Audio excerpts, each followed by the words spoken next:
TheDailyMass.com. Experience the Roman Catholic Mass from historic St. Louis Cathedral every day on TheDailyMass.com. His love, anywhere in the world. Good evening, I'm Sarah McDonald. And I'm Jason Angelette. Welcome to Issues in Faith. We're here at the St. John the Baptist Head Start Center, one of 5 Head Start centers run by Catholic Charities, where children preschool age and younger get a head start before entering kindergarten. And we're going to learn a lot about the great work of Catholic Charities, as well as the Archbishop Hand Community Appeal. So stay with us for this very special edition of Issues in Faith.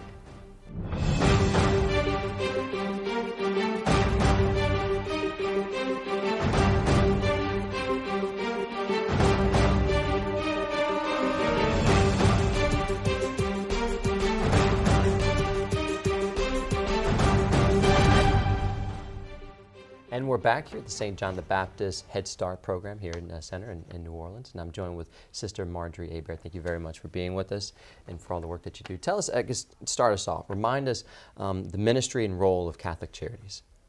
Catholic Charities is the official social service arm of the Church here in the Archdiocese of New Orleans. And essentially our purpose is to provide help and give hope to the most vulnerable members of our society, from the youngest child that we might have in Head Start at 6 weeks of age, or even younger of a newborn coming through our Access program, all the way through our services for the elderly, through the PACE program, as our Archbishop likes to say, from womb to tomb. Wow. Well, you know, as you said that, a lot of times when people think of Catholic Charities, it's very limited knowledge, maybe from their own experience, of what the work of Catholic Charities. I mean, it's unmatched in this area. Could you talk about that? Actually, I experienced that in my coming to Catholic Charities just 3 years ago. I had really very little knowledge of the depth, the breadth, and the scope of the many, many services. And it's not until there's a visible need or a direct request for a service that we can actually say, we have a program that can address that need. Yeah. We can give you some assistance. Because as I said, it covers all ages, all units of society, men, women, and children, regardless of race, creed, religion. Sometimes you might think because we're Catholic Charities, we only give service to Catholics. Not That's so. Okay. Again, as our Archbishop says, we serve the people not because they are Catholic, but because we're Catholic. Yeah, amen. I remember, I think I've shared this story before, but I remember I was teaching high school after Katrina. And one of the girls in the class said something like, well, why doesn't the church do more? And I'm like, are you kidding me? But we have sometimes that limited knowledge, and we don't know all the things that's out there. And the church is alive, and it's serving people. That is one of the stronger programs that we are known for, disaster case management. As a matter of fact, Jason, it's been 10 years that this is the first time in 10 years that we've not been engaged in disaster case management. Wow. What I have chosen to look at this time, as we have ordinary time in our liturgical cycle, right. Catholic Charities is dealing with helping people with the disasters of ordinary life. Yeah, that's right. Survival for health needs, rent payment, utilities, the homeless, children being put into foster care, mothers, young expectant mothers, frightened by the pregnancy, not knowing what to do, where to go. Those are the ordinary disasters of life. This is exciting work. I mean, y'all are able to really stretch out and really reach to so many people. Tell us, recently you hosted a convocation for the Catholic Charities staff. Yes. So tell us, what was the goal and what was the outcome for not only the people in the field, but also the administration? It was my experience in going around the diocese during the 17 sessions for the Synod. I had the opportunity to hear what was known about Catholic Charities and what was unknown. And one of the knowns was that we were one of the best things going on when asked the question, what's good about the church? And I wanted all of our staff And we're nearly 500 employees Praise God. in Catholic Charities. And so we hadn't had a convocation in several years, and thus I asked, that I had the simple job just to say, this is what I would like us to do, and ask the right members of our staff to do it. And so the entire program was planned by the staff and for the staff. And our purpose, our theme was respect, renew, rejoice. We had to grow in our own respect for ourselves in what we do and what we commit to in Catholic Charities, and that of what everybody else does, including our community partners, and renew ourselves, and then give great praise and thanks to God, rejoice of what we had accomplished. And so the purpose was to build a day around spiritual, professional, and personal sessions to make us stronger and better in returning to do the work of the church. You know, one of the first questions you talked about hope. You know, not just help, but hope. And just now you mentioned rejoice, this joy, and so there's just, it's more than just seeing someone that's hungry and giving them food or shelter. You're bringing Christ to them. How speak about that more? I mean, like that's a focus. Well, that's our mission, impelled by the gospel, by the mission of Jesus Christ. And as well, we had to have heard that from our Holy Father, Pope Francis, in his visit here. What gives me great joy is that all that we do in Catholic Charities is in full compliance and right along the thinking and the message of Pope Francis, that we see Christ in that individual. Serve, as the gospel says, the least of my brethren, you serve me. Yeah. You know, it's beautiful, Pope Francis. You know, the church, God gives to us what we need when we need it. Yes. And there's, you know, there's something beautiful that came to us with Pope Benedict XVI. There's something beautiful that came to us with John Paul II, St. John Paul II. And with Pope Francis, there's something new that the Lord is trying to teach us, and he's witnessing that. And that's great that y'all get to really bring that into the forefront. And he is our model. Yeah. He doesn't just talk it, Right. he walks it. Yeah. And that was very evident, whether you were there on site to be among the crowd, and I was privileged to be among Praise God. one of 25,000, but we were all there for the same purpose, Yeah. to be spirited by Pope Francis. Absolutely. Absolutely. And it's been a wonderful message, such that we served over 76,000 individuals across the state, because one of our programs, Food for Families, is a program that's covered in all of the 64 parishes of the state, whereas the rest of our programs are really centered in the 8 civil parishes of the Archdiocese, from the lowest point of Buras, Crown Point, all the way to Franklinton in Washington Parish. Praise God. Well, moving on, there's a very important topic, the Archbishop Hannon Community Appeal. This is this 50th year, is that correct? Yes. So tell us, give us a little bit of a snapshot history and what that is what you're able to do with those funds. Well, I was not in Catholic Charities 50 years ago. I wasn't implying that you were, I'm just saying. No, but I am saying that I was part of the Archdiocese at that time, and remember Archbishop Hannon launching this campaign, never believing I'd be on this end of it. But that program is critical for us because it helps us raise the money that we need to offset what our grants do not cover. And our grants are federal grants, private foundations. It's not enough to cover all the services. It's limited so a lot of times, right? Our goal for this year is to reach a mark of $1.7 million. And we will spend all of it and more. Praise God. And directly to those people that need it most. Yes, we can say we've been successful in giving 94 cents of every dollar goes into direct services So Yeah. it's not spent. That's a great point, because a lot of Yes. times you give, let's say, whatever the amount is, a large portion that could go to Yes. overhead, could go to other things, but y'all really, that dollar going is 94% of that, whatever you give will go right to those people who And need that's it been most. proven, it's been sustained, Yeah. and that's our mark. Well, tell us why this community appeal, this Archbishop Hannon community appeal, is so important.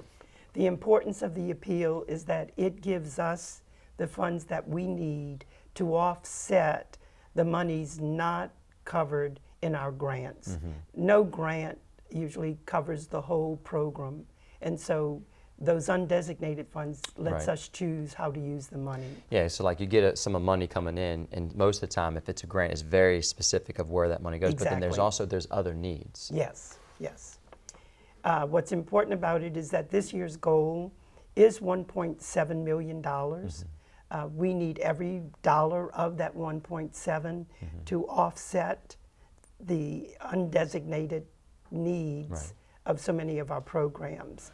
At the present time, we're at $770,000. Wow. We'd like to be at 1.2 by the time we get to Giving Tuesday or Giving Catholic. That's right. That's the Tuesday, the Tuesday after Thanksgiving. Hashtag I Give Catholic. December 1st. December 1st. Yes. All right. Well, praise God. So, how can people get involved? And if people can give, where can they give? And what amount is there an amount that's too small? No amount is ever too small.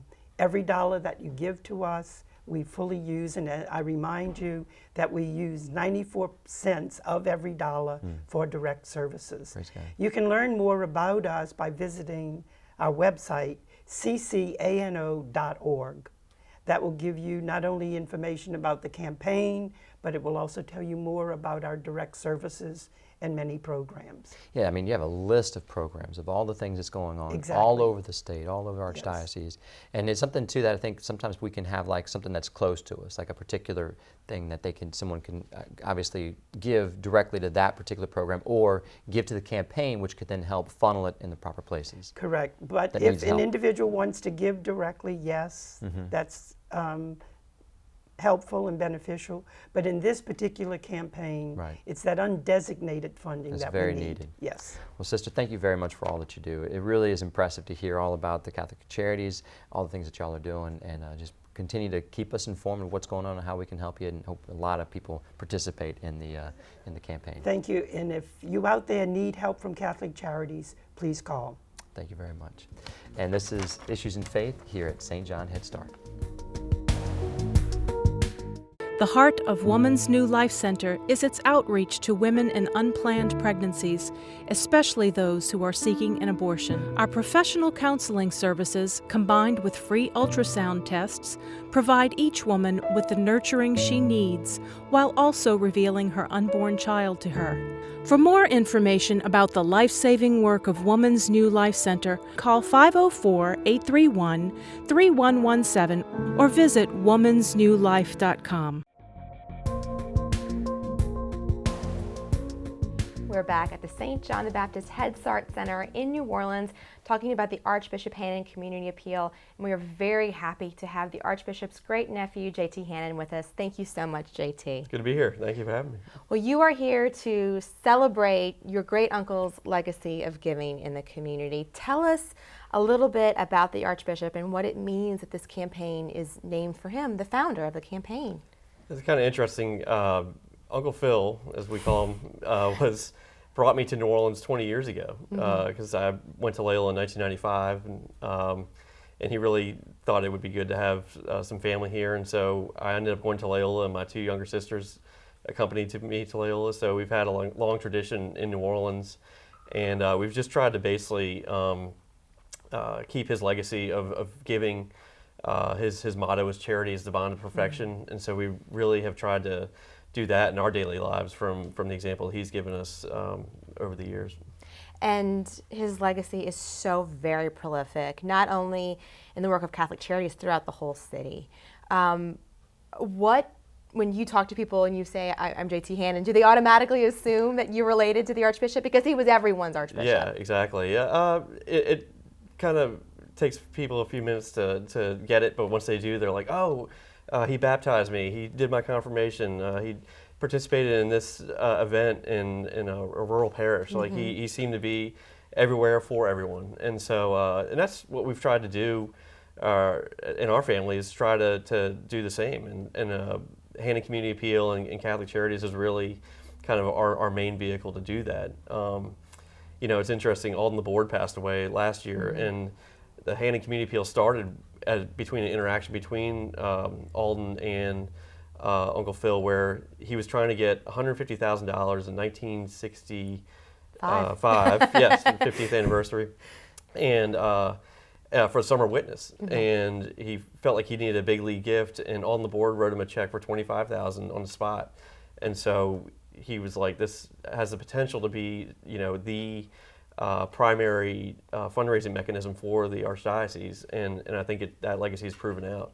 Agreed. And we celebrated it first as the Archbishop's Community Appeal. It was named for Archbishop Hannon after his death. Yes. And that has really given it a lot of legs, especially as we're celebrating the 50th anniversary, seeing people being able to relate to him, as you say. And you've been directly involved with the campaign, as you mentioned, for That's so right. many years, even chairing it. Tell us about that.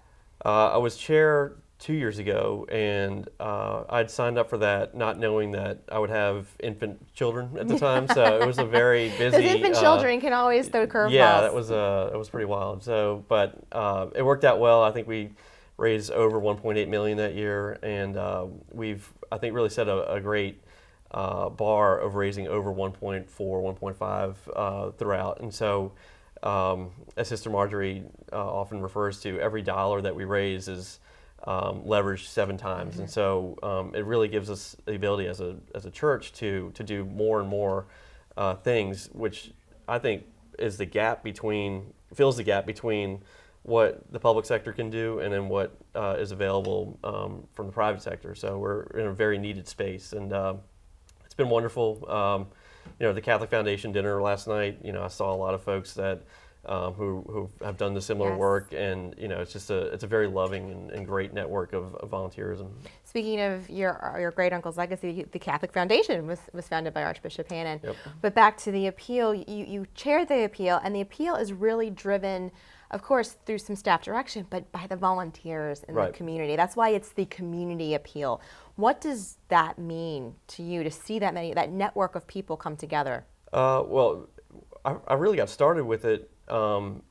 Archbishop Hughes asked me to help out, and he was saying we need more younger folks to get involved because our volunteer base is aging a bit. Sure. And so so it was kind of fun to get folks from all different parts of my life to come in and volunteer in this thing. And I think that the Hannon Board and the Hannon Appeal has really a lot of the folks that are working on it are folks that the staff and I help get involved in the first Sure. place. And so it's gratifying now to see that group come together and hit our goal every year. So, you know, it's all coming together and working really well. And I think you just hit on a very interesting point. You make your goal every year with the AHCA. And obviously there's a lot of prayer support that goes into the campaign. But why do you think this campaign is so perpetually successful? Well, I think it's a commitment from a lot of our longtime donors that this is their main focus per year. But I think once you get into the programs and you see the effect, like Head Start or Padua, which I recently visited, you see that the money that you are donating and the gifts that you're giving are directly affecting the most at-risk citizens in the city of New Orleans and in the surrounding parishes. And so, you know, a lot of people can't see impact of their funds, and when they see the impact of what they're doing, like, I think it perpetuates more and more giving. So you mentioned you visited Padua. We're here at Head Start today. As chair and as a longtime volunteer with Catholic Charities, what has been one of the stories that has impacted you about Catholic Charities' work in the ministry the most? I think when Archbishop Amon talks about Padua, for instance, and you see in those residents, you can see the face of God. I think that's a very, you know, emotional and it calls to the highest goals of our faith. And of course, by for seeing our them. viewers, Padua is for very severely handicapped children and into adulthood. Correct. Yeah, and folks that have really fallen through the safety net, and so the church has to step in that case, and I think that is to me the most impactful part of doing it, and then also, being in programs like this, early childhood education is a very important policy issue for me, and I think that the more work that we can do to help kids be prepared for kindergarten as 5 and 6 year olds, the better they'll be in terms of their educational achievement moving forward in life. And so, which has lots of benefits to our society and the city of New Orleans. And Sister Marjorie mentioned in her interview earlier, Archbishop Amen likes to say services from womb to tomb, and you're talking about that, but you're also talking about Catholic Charities filling the voids within the community that the public sector cannot or at times will not fill. And so as you, as a past chair, as a current volunteer for AHCA, what would you tell people who might be interested in getting involved? Well, that there's a multitude of things that the fund benefits, womb to tomb. So you've got early education, you've got obviously senior assistance, a lot of volunteering opportunities, a lot of programming, just a variety of women's health and women's defense issues. Sure. And so these are all very relevant things right now, and I think a lot of folks, want to do something, and it's a hard space for them to do something. But Catholic Charities really does pick up the ball when it comes to that, and so it's a great and very impactful way to get involved within the church and within public policy. And really making a difference for that voice for the voiceless, the advocate for the voiceless, making a difference for the most vulnerable citizens in our society, which really can help to change some of the systematic issues we're facing here in the city. And you're very familiar with a lot of that. Right. There's the Isaiah 43 program, which is part of the violence intervention programs that we have going on. The Cornerstone Builders, which is trying to help stop recidivism, prison recidivism. So, all hugely relevant issues. There's a lot of discussion and debate about that, but we're right in the middle of all of that, and I think we're in the middle in a way that is a very positive contribution to society and to what's going on. And I'm very proud to be Catholic, and part of that is this very direct and impactful ministry that we're doing through the Hanning Community Appeal and through Catholic Charities. Well, JT, I want to thank you for your role with AHCA throughout the years, for continuing your great uncle's legacy of charity and love for the people of this city of New Orleans. He truly did make New Orleans home, and we're very glad that you and your family continue to be involved with Catholic Charities and the New Orleans community. Thank you. And we'll be right back with more Issues in Faith right here from the St. John the Baptist Head Start Center. WRBH 88.3 FM provides blind and print handicapped listeners with programs that inform and entertain.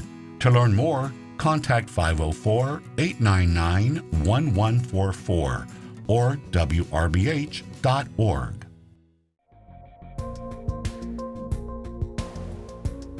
As we celebrate 50 years of the Archbishop Hanning Community Appeal, past chairs have been sharing their story, and we have one of those tonight. I got involved in the mid-'80s, and I felt that these were the most important social service programs in the city of New Orleans. I've always believed that if you didn't have these programs, New Orleans would crumble. We provide housing, food, programs for the children, programs for after school, the elderly. It just spans everything that's needed in a city like New Orleans, which has a large population that lives below the poverty level. It has a large illiteracy population. It has certainly lots of inner city children who need help. And so to me, these were the programs that answered the needs of our city. So I enthusiastically got involved because first with the food bank. And from that, I just continued and loved every year of my involvement. These are not programs that Catholics fund for Catholics. This is so ecumenical. We take care of the entire population. We don't care what religion, what faith, what color, what sex, what anything. There's no discrimination. So we're meeting the needs of everyone. So even though it's under the auspices of the Archdiocese, it's not a Catholic program. It's for the whole entire community. Every dollar you give is used so effectively. We oftentimes see nonprofits where the dollars are used for administrative costs, or the dollars are used for different things, but don't go to the recipients. Our dollars go to those who are in need. This was one of the things that always impressed us and impressed my husband, who's a banker. He too used to tout that and said, the dollars are going where they're needed. There are so many stories we could tell the world about Archbishop Hannon, how unique, how wonderful, how charismatic, how intelligent he was, how charming, how frugal. He embodied so many good, wonderful qualities. But one of the things that I admired so much, and especially related to these programs, is that he always told us that whenever we started a new program, the one thing you had to make certain is that you were going to stay. You can't just go into a neighborhood and do something one year and the next year you pull out the program. You've got to be consistent in what you did. And when we'd start a summer witness program, he would make certain that that program would continue and it was funded down the road. And that was something that he just hammered into everyone's head, that it was important, especially for the recipients, to know that they could count on us, they could rely on us, and that we would be there for them in the future. But this was the core of his being, these programs. This is his legacy, whether it's the food bank, whether it's some witness programs, whether it's the elderly. That's what he gave to this community, and people should never forget it. He was an extraordinary man who put the emphasis on the right thing. He's very much, in my opinion, like Pope Francis. His values were so right and so real. And he was the real deal as he drove around his little beige Chevrolet. He didn't need an entourage. He didn't need someone to drive him anywhere. He did it himself. And he showed up at everything because he cared. And you can learn more about Catholic Charities or how you can get involved by going to ccano.org. Also, you can find us on Facebook to continue the conversation. That's our program for this evening. Thanks so much for watching, and God bless.